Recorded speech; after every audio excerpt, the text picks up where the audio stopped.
నమస్తే అన్న అందరికీ నమస్కారం. రష్యా మరియు జపాన్లను భారీ భూకంపాలైతే వణికిస్తూ ఉన్నాయి. వివరాల్లోకి వెళితే రష్యాను బుధవారం మరో భూకంపం వణికించింది. రిక్టర్ స్కేలు పైన 8.8 తీవ్రతతో నమోదైన ఈ భూకంపం వల్ల రష్యాతో పాటు అమెరికా, జపాన్, హవాయి దీవుల్లో సునామీ వచ్చింది. సముద్ర తీరంలో అలలు భారీ ఎత్తున ఎగసిపడ్డాయి.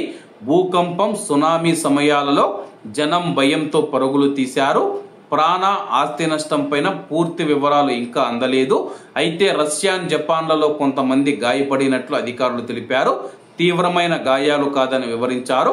కొన్ని ప్రాంతాలలో సునామీ హెచ్చరికలు ఉపసంహరించిన మరికొన్ని చోట్ల 24 గంటల వరకు కొనసాగిస్తూ ఉన్నారు. ఈ ప్రాంతాల్లో ప్రజలు అప్రమత్తంగా ఉండాలని అధికారులు సూచించారు.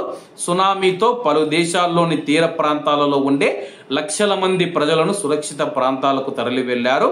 అమెరికా, జపాన్, రష్యా పరిస్థితులు కుదుట పట్ట బుధవారం సాయంత్రానికి చీలీ, క్యూబాలకు సునామీ హెచ్చరికలు జారీ అయ్యాయన్నమాట. అలాగే భారతదేశానికి సంబంధించి కూడా కీలక ప్రకటన చేయడం జరిగింది.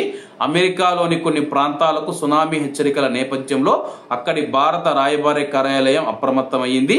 కాలిఫోర్నియా, హవాయితో పాటు అమెరికా పశ్చిమ తీర రాష్ట్రాలలో నివసిస్తూ ఉన్న భారతదేశానికి సంబంధించిన పౌరులు అత్యంత అప్రమత్తంగా ఉండాలని చెప్పేసి భారీ భూకంపం కారణంగా హవాయి ప్రాంతంలో సునామీ హెచ్చరికలు జారీ అయ్యాయని చెప్పేసి రాయబార కార్యాలయం తెలిపింది.